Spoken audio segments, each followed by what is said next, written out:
Today we'll be exposing PLEDIS. I'm aware that JYP has bought PLEDIS, but I am still very unhappy with what PLEDIS has done. This video is divided into sections. Time in the description. Early days and after school. When PLEDIS first came out as a company in around 2008, they were not popular. In 2009 they debuted After School, which had a good fan base, and got promoted pretty well. They also had a subunit called Orange Caramel, which was highly successful and a big plus for PLEDIS. After School graduated members from the group, but also frequently added new members. And as many members moved on, PLEDIS never said anything about it.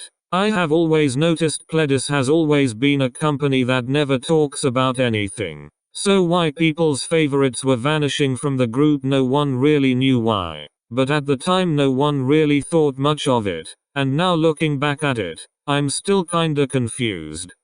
NU'EST was PLEDIS's first ever boy group. They were pretty successful, and seemed to be managed well. PLEDIS wanted them to become an international group, but then this is when PLEDIS started to become what they are known for today. Not a very good company. PLEDIS decided not to tell fans when NU'EST was performing. And on top of that they made members use public transportation instead of actually driving the boys, which is not a good move with crazy fans like assassins and haters that could put up a fight. When it went downhill, PLEDIS went severely bankrupt, and them being a relatively small company they just stopped promoting the groups. They put a few idols on Produce 48 and Produce 101, and let NU'EST fend for themselves in multiple situations. 17's mistreatment. It is no surprise that PLEDIS mistreated idols. After School would casually add and remove members. It lost a lot of members that just dropped out. It was probably due to how PLEDIS was treating the girls. But PLEDIS never said anything. But nothing compares to how PLEDIS horribly treated their big group under the name 17. 17 had to fend for themselves in many situations, just like NU'EST had to. They made their own dances, and never had help from an actual choreographer. They even had to use their own money to buy a mic for the stage, and one of the members had to use earphones instead of an actual earpiece once, because their company wouldn't buy them an earpiece. Meanwhile the company stole gifts meant for them and even took their hard-earned money. On multiple occasions fans have seen PLEDIS scold idols constantly for just doing things as simple things as saying hello to their fans. A member named Seungkwan has been scolded multiple times about what he eats and his weight. People have said he has gotten hit in the head by his manager, and even got called a pig as well. People have asked for PLEDIS to own up to this, but PLEDIS has ignored what we have to say about their mistreatment to 17. Pristin. Pristin was a pretty popular girl group. They even won Best New Group, but they suspiciously disappeared for a year. They finally disbanded after being a big hit. And also take in mind that they had a subunit called Pristin V that also gained lots of attention from fans. Kyla from Pristin started receiving an unnecessarily large amount of hate.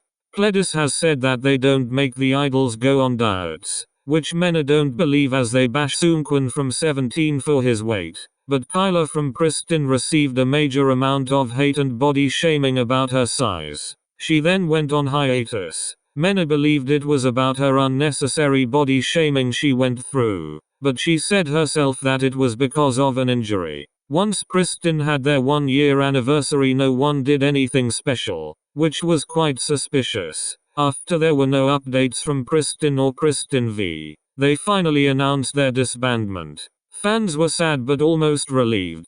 People were crazy mad during Pristin's break, so after they had finally heard an update, it was reliving even if it wasn't the best news. There is not much proof that PLEDIS mistreated Pristin besides not giving them a comeback after they won Best New Group award. Lots of the members stayed with PLEDIS after disbandment while others left. Leekian was very successful on the Korean TV idol show that featured many Japanese contestants, called Produce 48.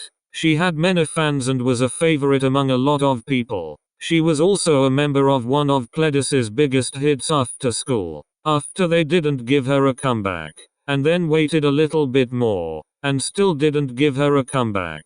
Then by the time they gave it to her, she was already ready to leave the company. Many people supported her decision of leaving PLEDIS, hoping to find a new label. I don't think she is under a label currently though. PLEDIS as a whole.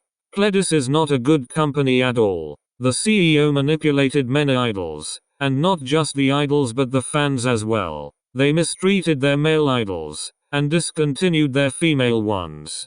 PLEDIS had repetitive problems. Their scandals were almost like they were on loop. Comparison to JYP Entertainment. There is 8 categories we will be comparing: fame, money, scandals, treatment, restrictions, safety, promoting, hiatuses. First, fame.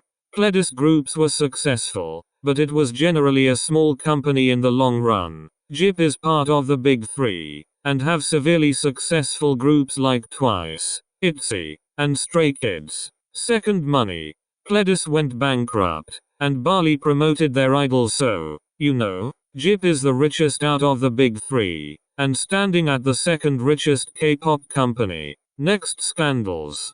PLEDIS's artists might have not had many scandals, but as a company they had multiple, from not caring about 17 all the way to not promoting their super successful group. JYP has had a few scandals about overworking his idols, but nothing is too very serious. Fourth, we have treatment. Do we even need to talk about this? They made their idols pay for their own stuff and stole their money anyway. JYP did make his idols work hard, but when they seriously needed to take a break he let them and didn't keep working them. Restrictions, I don't really know about this. I mean, they didn't even care about their idols. PLEDIS didn't even do anything for them, but they didn't seem that restricting. JYP has pretty normal restrictions for a Kpop company. Obviously it's not the best thing, but he's not too harsh. Now we have safety.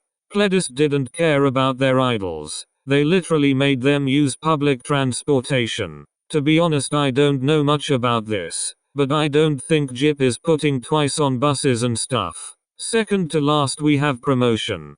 PLEDIS literally put Pristin on a 1-year hiatus. JYP has regular comebacks for his groups, so guess who won? Lastly, we have hiatuses. This one is pretty self-explanatory. Thank you for watching the first episode of my series. Please stay tuned for when the next episode will be out.